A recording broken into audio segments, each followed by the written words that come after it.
Alright, so chapter 1 of Unlimited Power by Anthony Robbins is titled The Commodity of Kings. The chapter begins with a quote by Thomas Henry Huxley. I believe he was an English biologist. And the quote is,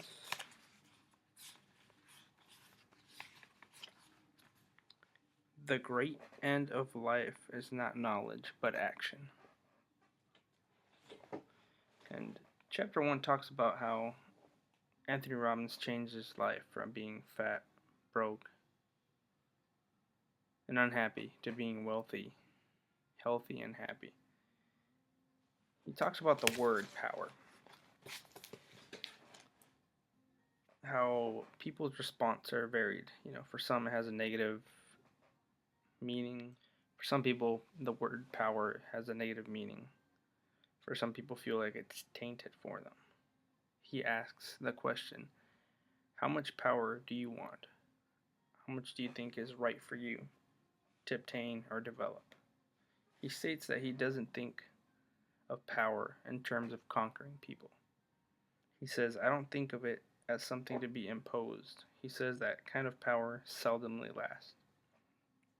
He says power is the ability to produce the results you desire most and create value for others in the process. Power is the ability to change your life, to shape your perceptions, to make things work for you and not against you. He talks about the history of power, about how in the earliest form of power, there was simply physiology. The strongest and the fastest had the power to direct their lives and the lives of everyone around them. For example, maybe a caveman, whoever was the strongest, the biggest, the fastest, had the power to control the direction of his life and the others around him. Then it moved to heritage, such as kings, and when they die, they leave the power to their sons. And then it moved to capital, aka money. He says all of these still play a role. It's better to have capital than not have any. It's better to have physical strength than not to. However, one of the largest sources of power is derived from specialized knowledge. We live in the information age. In this society, those with the information and the means to communicate it have what the kings used to have, which is unlimited power. He says knowledge is power, and it's accessible to anyone. In books, videos, seminars, etc. But he asks, if it's available to everyone, why do some people generate fabulous results, while others just scrape by? He says information is not enough. Action is what unites every great success. Knowledge is only potential power. Knowledge is only potential power until it comes into the hands of someone who knows how to get himself to take effective action. He says the literal definition of the word power is the ability to act.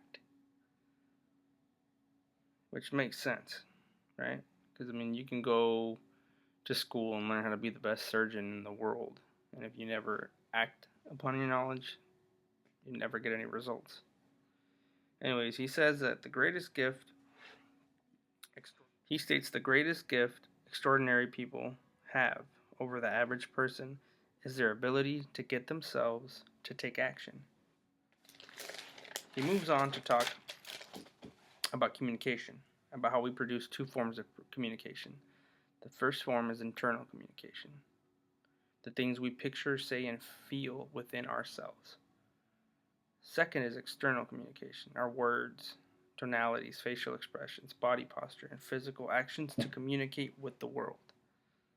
He states every communication we make is an action, a cause set in motion. Communication is power. Think about Gandhi, Martin Luther King, even Hitler. They use communication as power to influence the people around them.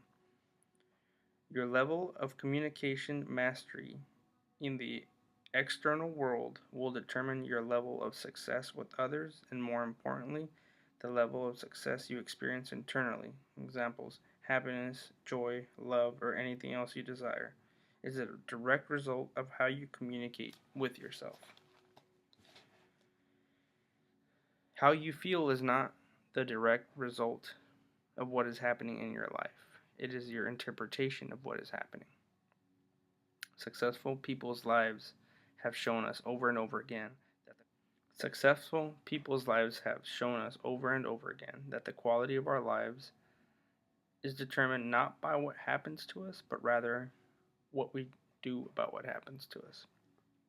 Nothing has any meaning except what we give it. Most of us interpret things automatically, but we can and must take that power back immediately and change our experience of the world. He says if he could describe this book in 2 words, they would be producing results. No matter what you want, money, happiness, health, you can create it for yourself with this book, he says.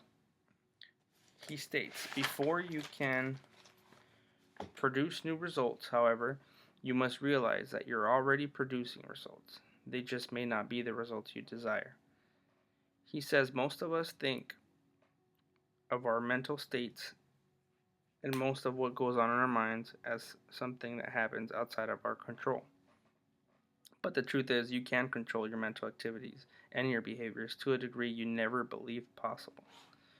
If you're depressed, you created it and produced that show you call depression. If you're ecstatic, you created that too. You don't catch depression, you create it. Like all other results in your life, depression, you create it like every other result in your life through specific mental and physical actions. In order to be depressed, you have to view your life in specific ways. You have to say certain things to yourself in just the right tones of voice.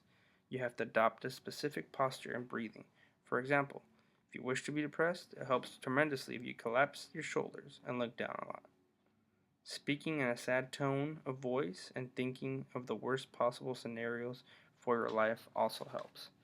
So that just goes to show you how you can control what you're feeling just with body posture. If I sit like this, I feel confident. If I'm like this, cowering down, whispering, it affects my whole being. The point of all this is that it takes effort to create depression. It takes specific actions to create it. He states, we can, however, change our mental and physical actions to immediately change our emotions and behavior. For example, you can become ecstatic by picturing in your mind things that create this feeling, changing your tone and content of your internal dialogue with yourself. You can adopt specific postures and breathing patterns that create that state of mind in your body. He says, think of your life, of your internal dialogue like a director. To produce precise results, the precise results the director wants, the director manipulates what you see and hear. He can produce a tragedy or a comedy out of the same event, depending on the images and sounds he decides to put on the screen. You can do the same. Then he talks about his ultimate success formula, which has 4 steps. Step 1 is know your outcome. Define precisely what you want. Step 2 is to take action. Take the actions you believe will create the greatest probability of producing the results you desire. Step 3 is to figure out if what you're doing is working. Are you getting the results you want from the actions that you're taking? Step 4 is develop the flexibility to change your behavior until you get what you want.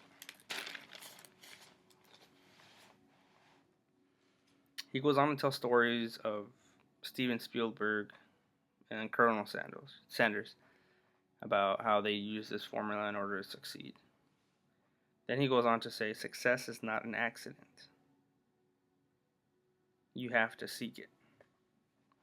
He says there are 7 fundamental characteristics that all successful people share, and I'm going to go ahead and read them to you.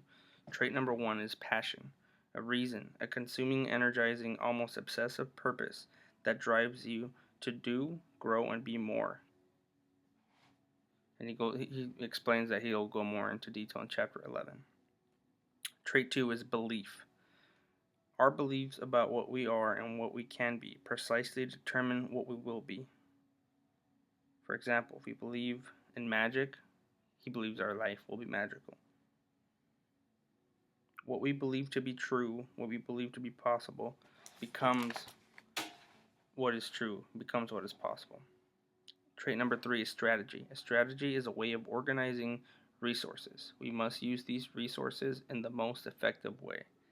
Trait number 4, clarity of values. Values are specific belief systems we have about what is right and wrong with our lives. We have to have a clear idea of what is important to us. Trait number 5 is energy. You have to have the physical vitality to take action on what you know and what you want. Trait number 6 is bonding power.